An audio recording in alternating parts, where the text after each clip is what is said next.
Halo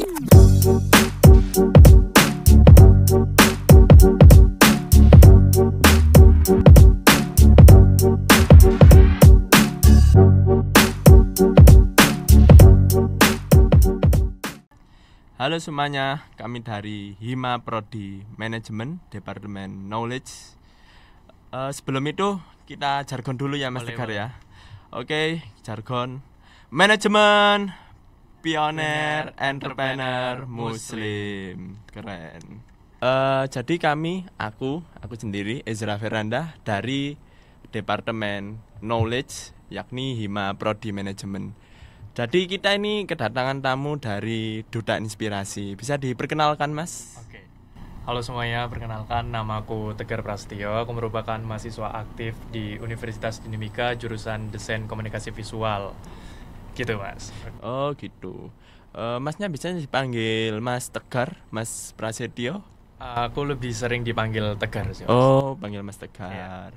Biasanya kesibukan sehari-harinya Mas Tegar itu apa ya? Oke, tentunya sebagai seorang mahasiswa aktif selain kelas, aku sendiri juga aktif di beberapa bidang kompetisi perlombaan dan juga seperti yang udah disebutin Masnya tadi, aku merupakan Duta Inspirasi Indonesia terpilih Daerah Istimewa Yogyakarta by Kemenpora RI. Dan kebetulan kemarin banget karena udah lumayan sering beberapa kali ikut lomba, aku merupakan mahasiswa berprestasi 1 Universitas Dinamika dan mau maju ke mahasiswa berprestasi LL Dikti 7. Oh gitu Mas ya. Gimana ya Masnya kok bisa sampai berani keluar dari zona nyaman sehingga menghasilkan prestasi yang sangat banyak itu tadi Mas? Oke, menarik sekali.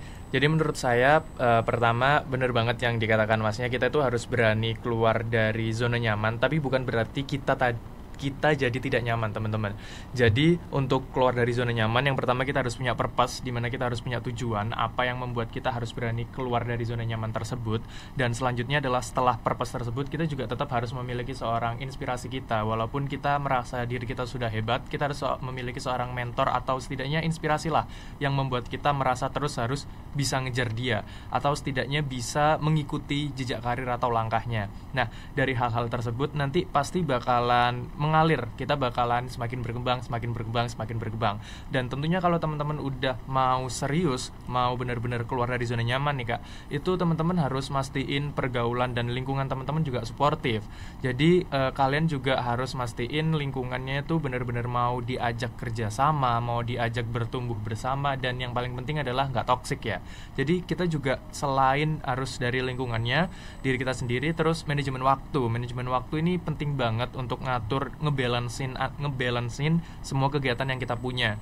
Untuk jadi Mapres sendiri itu ada beberapa aspek nih Kak.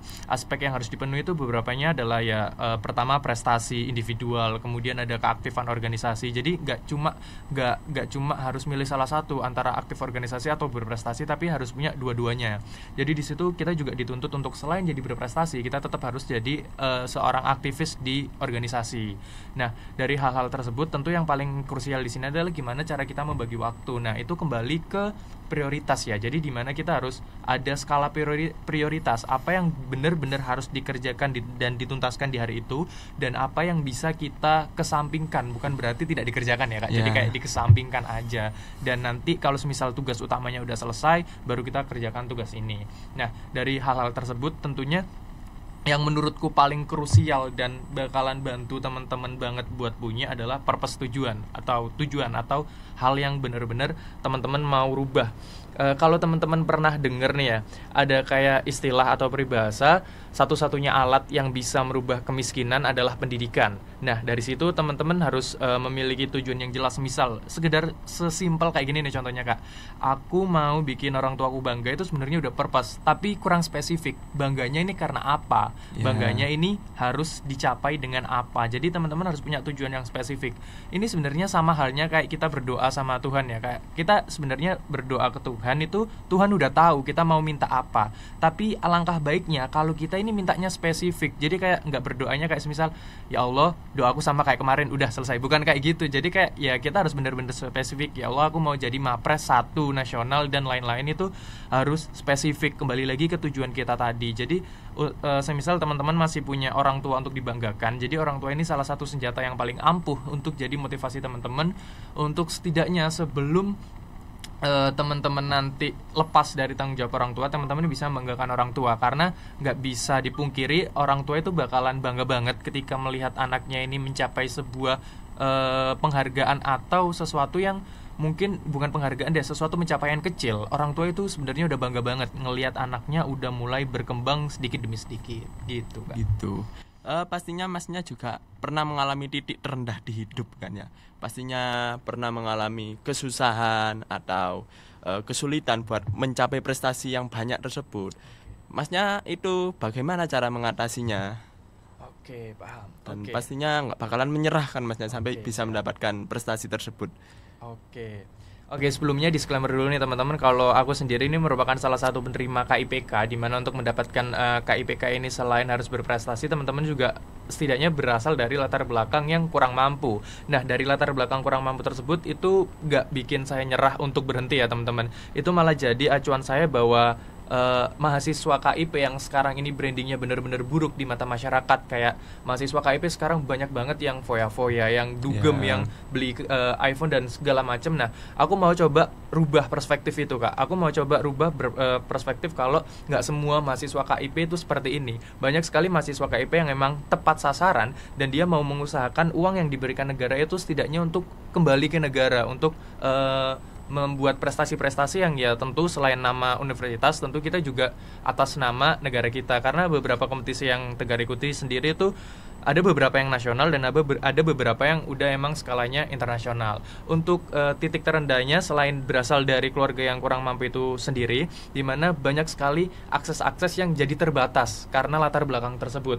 Banyak sekali hal-hal yang belum saya punya untuk menunjang pendidikan saya yang teman-teman saya udah punya, dan itu membuat saya sangat berjalan sedikit lebih lambat daripada teman-teman. For example aja, untuk sebuah mahasiswa DKV, iPad itu adalah sebuah kebutuhan kak, dimana iPad ini benar-benar membantu dalam kita membuat tugas, sketsa, gambar, dan segala macam tugasnya. Nah, pada saat saya belum punya iPad, itu saya benar-benar ketinggalan dalam mengerjakan tugas, ketinggalan dalam gimana caranya brainstorming. Nah, di situ alternatifnya adalah daripada saya terus-terusan terpuruk karena nggak punya iPad, ya otomatis mau nggak mau apa yang aku punya, device yang aku punya, ya aku download aplikasi buat gambar di situ. Jadi bayangin aja kalau semisal anggaplah kayak HP ini kan 9:16 rutin gitu ya, 9 ya gitu. Itu kan susah buat gambar karena layarnya kecil. Sedangkan kalau iPad itu layarnya agak besar dan itu enak buat gambar.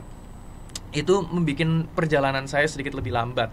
Kemudian pada saat daftar kuliah bahkan sekitar 2019 masuk ke 2020, itu pada saat Covid, dimana teman-teman semua ini udah lagi prepare nih mau kuliah di mana, ngambil jurusan apa, bayarnya berapa. Dan pada saat itu juga otomatis saya juga sama, karena nggak tiba-tiba dapat KIP kan, karena dulu juga daftarnya coba UTBK dulu, coba SNBP dulu.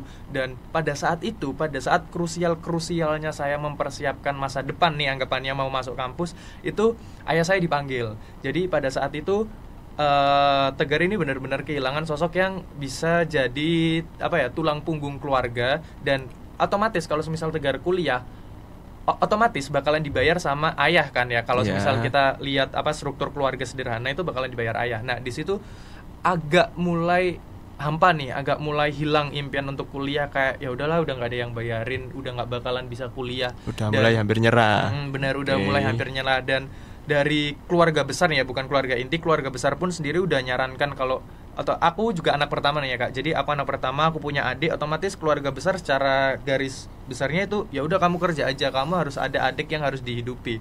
Tapi pemikiranku nggak sesimpel itu. Kayak untuk mendapatkan pekerjaan yang layak, otomatis kita harus punya background pendidikan yang menunjang gitu. Daripada aku kerja lama-lama dengan gaji yang sekian, lebih baik aku coba menuntut ilmu dulu untuk menyimpan CV-ku, untuk menyimpan pengalamanku, dan bisa mendapatkan pekerjaan yang lebih layak insya Allah, sehingga aku juga bisa tetap nyekolahin adikku. Nah, dari situ dari mulai ayah itu udah nggak ada, di situ benar-benar aku bimbang nih kak, maju nggak, kuliah atau enggak, sampai akhirnya ketemulah si Stikom Universitas Dinamika yang emang kebetulan buka jalur KIP.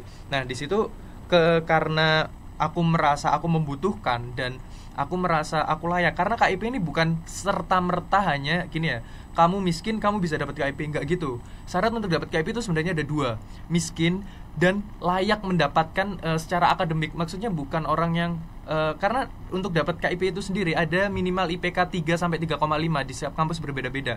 Jadi nggak bisa asal milih kayak anak KIP yang sembarangan. Jadi selain berasal dari keluarga yang tidak mampu, harus berprestasi juga. Nah, dari situ aku mau nih coba daftar KIP tersebut supaya aku tetap bisa kuliah tanpa membebankan orang tuaku atau membebankan budaku yang sekarang jadi tulang punggung keluarga. Dan kebetulan banget karena si KIP ini ada 2 skema sih sebenarnya. Ada yang cover biaya hidup sama nggak cover biaya hidup. Dan kebetulan aku dapat yang cover biaya hidup. Jadi aku udah kuliahnya gratis dan masih dapat biaya hidup dari negara. Dan itu lumayan cukup besar ya teman-teman. Kalau teman-teman tahu di Surabaya itu sekitar 1.250.000 per bulan dan itu dapatnya 1 semester sekali. So itu dapat 7,5 juta per 1 semester. Kalau misal ini didapatkan oleh orang-orang yang tidak bertanggung jawab, orang-orang yang tidak layak atau tidak berhak mendapatkannya, ini bakalan jadi api teman-teman. Banyak banget contohnya sekarang di media sosial, Instagram, TikTok dan lain-lain, anak KIP yang wah gayanya super duper udah kayak artis. Nah di sini kita sebagai penerima KIP juga punya tanggung jawab untuk mengelola uang ini. Selain dijadikan biaya hidup, itu harus menimbulkan sebuah efek balik untuk negara yang memuaskan. Jangan tinggi-tinggi negara deh, efek balik untuk kampus yang memuaskan.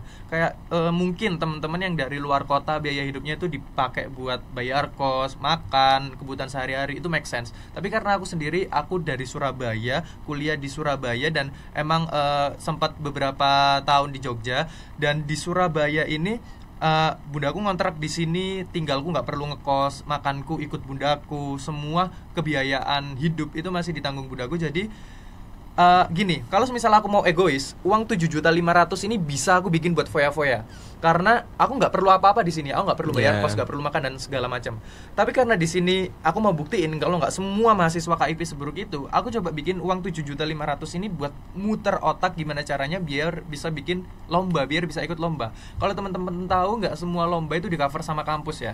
Jadi ada beberapa kali yang emang kita harus bondo dewe atau usaha sendiri atau mendanai diri sendiri ya. Nah, kampus sendiri itu bakalan mulai membiayai kalian atau berani membiayai kalian kalau semisal udah ada bukti. Kalau semisal kalian udah pernah menang nih, kayak kalian mau maju lomba lagi, kampus itu oh ya nanti semangat ya, semoga menang lagi. Tapi sebelum itu kalian bakalan usaha dengan uang kalian sendiri. Kalian harus daftar lomba pakai uang kalian sendiri, keluar kota kalian transport sendiri, hotel sendiri dan semua sendiri. Nah, aku pakai uang 7.500.000 itu tadi untuk untuk modalku supaya aku tetap bisa ikut berprestasi. Karena gini Kak, kan ada orang bilang ya, semua orang itu bisa kok ikut lomba, semua orang bisa berprestasi. Enggak.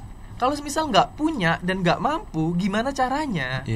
Kan biaya perlombaan sekarang itu memang sih kayak mungkin ada yang 10.000, 20.000 dan itu online. Tapi untuk bener-bener teman-teman mau jadi mapres nggak cukup hanya dari itu. Teman-teman harus punya basic lomba yang adalah 1-2 yang harus internasional. Walaupun semisal diadakannya di dalam negeri, semisal di Bali atau Jakarta biasanya. Tapi setidaknya teman-teman harus punya CV atau sertifikat internasional. Karena kemarin aku juga sempat dapat sertifikat internasional di Malaysia dan itu memerlukan biaya yang cukup besar. Jadi aku sangat-sangat menyalahkan kalau semua orang bisa berprestasi apapun latar belakangnya, itu enggak ya teman-teman.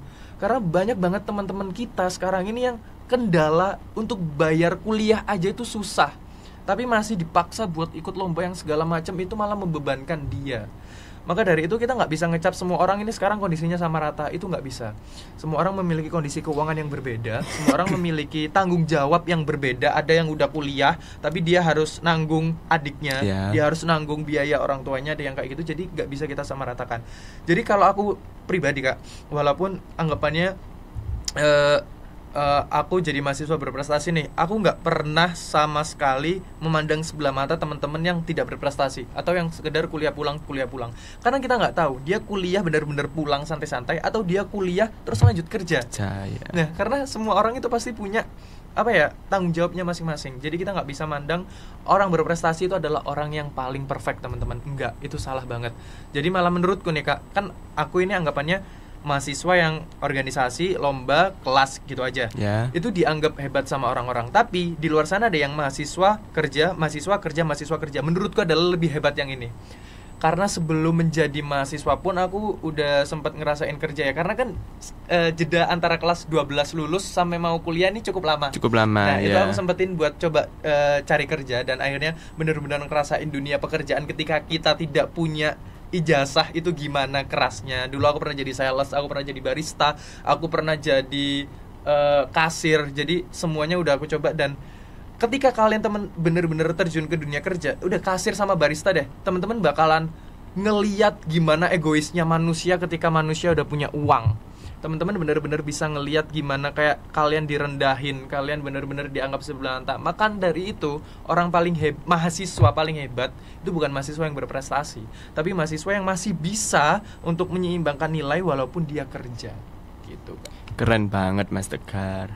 Apalagi Mas Tegar ini udah kehilangan sosok ayah, dan Mas Tegar tetap kuat, tetap nggak mau menyerah, dan pastinya Mas Tegar memiliki prestasi yang sangat dibanggakan. Kira-kira yang dari sekian banyaknya prestasi itu, prestasi apa Mas yang Mas Tegar banggain itu? Yang paling banggain? Sebenarnya aku nggak punya sih Mas, kayak satu benar-benar prestasi yang aku banggakan, karena ya semua prestasi aku banggakan otomatis. Tapi mungkin yang paling berdampak aja mungkin ya, yang karena percuma kalau prestasi itu bisa aku banggakan tapi nggak memiliki dampak untuk orang lain. Menurutku prestasi yang pertama pertama disebutkan tadi, Duta Inspirasi Yogyakarta oleh Kemenpora RI, di mana itu benar-benar membantu aku untuk menginspirasi pemuda-pemuda lainnya dari penjuru negeri, mulai dari Sabang sampai Merauke, dan itu aku benar-benar dapat feedbacknya. Banyak banget orang-orang yang DM masuk, "Kak, terima kasih ya karena kisah kakak aku benar-benar jadi semangat. Kak, terima kasih ya karena info kakak aku berani maju kuliah. Kak, terima kasih, dan terima kasih lainnya." Mungkin Duta Inspirasi itu salah satunya.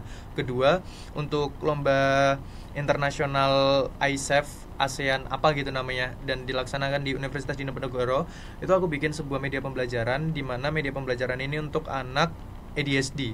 ADHD ini Attention Deficit Hyperactivity Disorder, di mana dia mengalami gangguan kecemasan, dan otomatis dia sekolahnya di SLB ya teman-teman. Jadi surveiku pun ke SLB, dan media pembelajaran ini membantu adik-adik ADHD atau adik-adik berkebutuhan khusus tersebut untuk memahami struktur organ manusia dengan caranya dia. Karena kita nggak bisa menyamakan semua media pembelajaran. Untuk anak regional dan juga untuk anak SLB itu nggak bisa kita samakan. Mereka cara belajarnya berbeda, yang dipahami berbeda.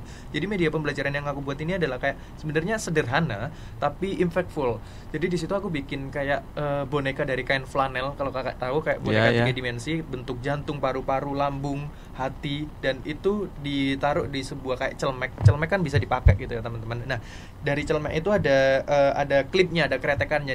Jadi adik-adik itu bisa tahu, oh jantung itu letaknya di sini dan bisa nempel. Oh paru-paru letaknya di sini dan bisa nempel, dan itu fun, itu menyenangkan untuk mereka. Itu yang pertama. Kedua, untuk media pembelajaran ini tuh bisa di-scan untuk augmented reality-nya atau IR-nya. Jadi kita juga di DKV kita belajar buat bikin animasi 3 dimensi, di mana di situ juga kita terapin untuk bikin animasi jantung, paru-paru secara 3 dimensi. Jadi ketika ada kartu yang di-scan di tablet, iPad atau device tersebut, itu ada tampil media jantung tersebut secara 3 dimensi, dan itu gerak berdetak. Jadi kayak jantung duk-duk duk-duk duk-duk, dan itu bisa diputar 360 derajat. Jadi adik-adik ini tahu, oh bentukan jantung itu kayak gini. Karena kak, fun fact-nya adalah adik-adik ADHD ini dia susah untuk membayangkan karena pola pikirnya abstrak.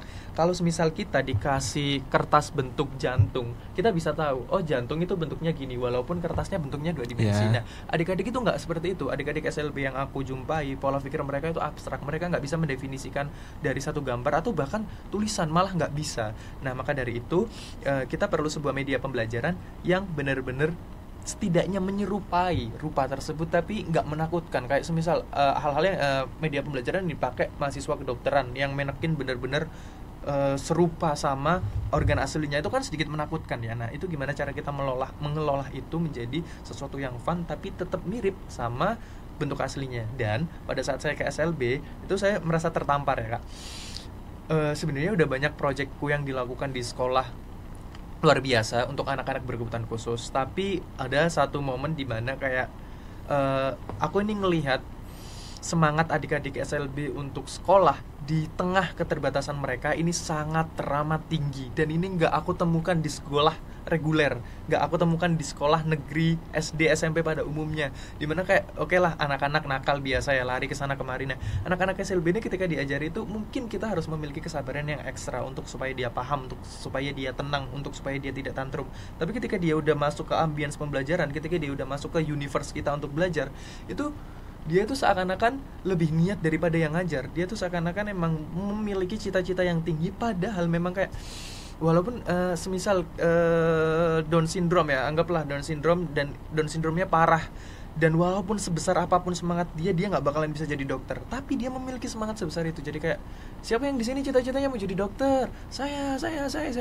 Dia tuh berani bermimpi tinggi. Sedangkan kayak aku di sekolah reguler SD, siapa yang mau jadi dokter? Saya, nggak ada. Siapa yang mau jadi polisi? Saya, tinggi semua. Semua orang kayak terbranding untuk jadi polisi, tentara dan segala macam.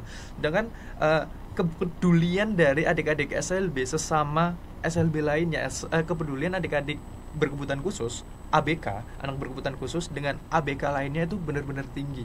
Kayak semisal mereka kan makan jajan ini belepotan ya Kak. Kayak biasa lah kayak anak SLB makan jajan belepotan, temennya tahu dilapin. Jadi kayak dia tuh benar-benar careful banget. Terus ada temennya yang nangis, dia tahu temennya nangis, dipeluk buat nenangin. Jadi mereka ini lebih peka daripada anak-anak normal pada umumnya. Jadi aku sendiri lebih nyaman berinteraksi dengan adik-adik SLB karena aku yakin dia ini mungkin kalau kita definisikan pemikirannya lebih kecil, tapi hatinya lebih besar. Karena kalau kita sebagai manusia, kita nggak boleh cuma punya otak, tapi kita harus punya hati. Sedangkan banyak banget sekarang orang pintar tapi nggak memiliki hati, ya jadinya koruptor, jadinya pejabat yang nggak berguna dan segala macam lainnya gitu. Sangat menginspirasi banget Mas ya. Terima kasih. Mulai dari anak SLB yang memiliki keterbatasan tapi masih punya semangat, yang keinginannya jadi dokter sangat tinggi, walaupun dia tahu sendiri kalau dia itu mungkin tidak bisa, tapi dia punya semangat. Yang terpenting adalah semangatnya. Sekarang itu masih ada yang jungle Mas di aku Mas. Okay. Masnya kan Mas Tegar ini kan masih asli Surabaya Mas ya, asli Surabaya. Gimana prosesnya Mas Tegar itu sampai bisa jadi duta inspirasi di Yogyakarta? Okay. Padahal Masnya sendiri itu di Surabaya, lahir di Surabaya, asli Surabaya. Ya, bisa ceritakan. Jadi untuk duta inspirasi ini sebenarnya mewakili semua provinsi yang ada di Indonesia ya teman-teman. Jadi kayak ya mulai dari Jawa Timur, Jawa Tengah, dari Sabang sampai Merauke. Kenapa kok sampai akhirnya aku bisa terpilih di Yogyakarta? Pertama adalah sebenarnya waktu pendaftaran pun aku daftar untuk daerahku otomatis, Jawa Timur. Nah, pada saat di Jawa Timur ini sebenarnya aku nggak lolos nih teman-teman. Ada kandidat yang ya emang mengalahkanku. Dia lebih berprestasi, dia lebih berpengalaman, dia lebih impactful, dia lebih menginspirasi dan lebih-lebih sebagainya. Nah, ketika aku udah gagal nih Kak di Jawa Timur, ya udahlah ya, coba tahun depan atau coba periode depannya lagi. Itu aku dapat pengumuman kalau duta inspirasi Jogja yang terpilih ini yang kan cowok sama cewek. Yang cowok ini dia mengundurkan diri karena alasan kesehatan. Ya. Nah, ketika itu aku dihubungi bahwa sebenarnya nilaiku ini nggak beda jauh dari yang terpilih di Jatim. Itu selisih koma sekian. Dari situ aku ditawarin buat masuk menggantikan Jogja. Karena dari apa ya, anggapannya itu second choice, orang-orang second choice ini, aku di posisi pertama dari second choice tersebut. Nah, karena aku ada di posisi pertama, aku ditawarin dengan persetujuanku. Kak Tegar ini ada basic gak tentang budaya Jogja? Ada pengetahuan gak tentang apa ya kehidupan di Jogja? Karena aku merasa ini masih di sama-sama Pulau Jawa dan aku juga sering PP Jogja, sering ke Jogja, pernah beberapa kali ke sana. Aku merasa sanggup untuk setidaknya mengetahui dan bertugas di sana. Ya, akhirnya aku menyetujui itu dan akhirnya aku resmi jadi duta inspirasi Yogyakarta. Tapi resiko yang harus aku tanggung adalah ketika aku ada kegiatan, aku benar-benar harus lebih effort daripada teman-teman lainnya yang ada di provinsinya masing-masing. Semisal yang ada di provinsi Jatim, dia kegiatannya di Jatim. Sedangkan aku harus ke Jogja dulu untuk kegiatan tersebut. Jadi kayak kan kita dipaksakan untuk cowok dan cewek. Dan kebetulan partnerku yang cewek dari Jogja ini dia juga kuliah di UIN Jakarta. Jadi ketika kita ada kegiatan di Jogja, kita ini harus dari Jakarta ke Jogja dan aku dari Surabaya ke Jogja, sampai akhirnya kita bisa benar-benar bisa berkegiatan bersama untuk Duta Inspirasi Indonesia. Nah, itu ceritanya, dan sebenarnya aku sedikit kecewa ya, kenapa kok aku nggak mewakili provinsiku sendiri tapi aku mewakili provinsi orang lain. Tapi hikmahnya adalah di sana aku benar-benar belajar banyak hal-hal yang selama ini aku gampangkan. Maksudnya Jogja itu ternyata nggak cuma kota yang istimewa gitu, lebih dari itu. Aku belajar banyak tentang Jogja. Aku berkesempatan ketemu Bupati Bantul di Jogja, pakai selempang Duta Inspirasi Jogja, dan lebih malah sekarang ini koneksiku lebihnya ke Jogja daripada di Surabaya dan Jawa Timur. Jadi karena mungkin brandingku adalah Duta Inspirasi Jogja, jadi orang-orang ngehnya adalah aku orang Jogja, dengan tidak tahu gimana kok aku bisa jadi di Jogja ini. Dan sampai sekarang aku sebenarnya masih kontekan, masih hubungan sama orang yang sebenarnya terpilih jadi Duta Inspirasi Jogja tapi dia sakit. Jadi sampai sekarang juga aku masih kontekan, dan dia benar-benar terima kasih banget kalau yang ganti ini kok adalah aku. Padahal seharusnya aku yang harus berterima kasih ke dia. Tapi ya masa aku bilang terima kasih ya kamu udah sakit jadi aku yang diganti. Jadi kan nggak mungkin ya. Jadi di situ banyak sekali undangan-undangan seminar, undangan talk show yang harus ke Jogja.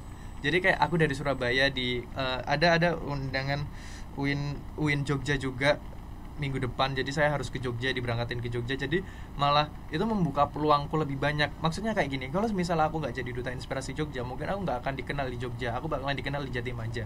Tapi sebenarnya aku bisa kok tetap dikenal di Jatim dengan caraku sendiri, yaitu tadi brandingku dari mahasiswa KIP yang berasal dari Jatim, dan bakalan tetap dapat job di Jatim dan plus dapat job di Jogja. Jadi itu merupakan sebuah skenario Tuhan yang menurutku nggak terduga-duga ya, karena banyak banget dari situ pintu-pintu rezeki yang semakin terbukakan. Gitu sih Kak ceritanya gitu. Kenapa kok bisa jadi Duta Inspirasi Jogja. Keren banget Mas Tegar. Bisa kasih kata-kata terakhir Mas Tegar sebelum kita tutup podcast hari ini? Boleh, mungkin closing statement gitu ya. Karena tema kita ini sebenarnya gimana supaya teman-teman berani memulai dan meninggalkan zona nyaman. Itu sebenarnya gini teman-teman. Kalau teman-teman lari, teman-teman itu harus siap kehilangan. Kalau teman-teman sering lihat video orang sprint, lari maraton atau apalah itu, ketika dia mau ngambil minum, dia ini harus ngambil minumnya sambil lari. Jadi dia harus ngambil minumnya sambil lari dan harus ngambil minum itu secepat mungkin. Kalau teman-teman pernah lihat kayak gitu. Nah, itu adalah simbol kalau teman-teman lagi mau keluar dari zona nyaman. Ketika teman-teman lari, teman-teman harus siap kehilangan. Kehilangan apapun itu. Kehilangan teman, kehilangan circle, kehilangan pacar maybe. Karena teman-teman nanti bakalan dituntut untuk lari terus-terusan. Teman-teman akan dituntut untuk semakin berkembang, dan nanti teman-teman itu akan memiliki ambisi yang kebakar terus gitu. Jadi kayak nggak peduli membara-bara, kalian nggak peduli teman-teman kalian di luar sekarang lagi pacaran, lagi nongkrong, kalian nggak akan peduli itu, dan kalian akan tetap sama tujuannya kalian. Tapi ya itu tadi, teman-teman harus siap kehilangan, karena itu banget yang aku rasain. Siap kehilangan pergaulanku yang dulu, harus siap kehilangan circleku yang dulu, dan alhamdulillahnya digantikan sama orang-orang yang ya sama-sama berprestasi, sama-sama mau berpikir positif, sama-sama mau mendukung.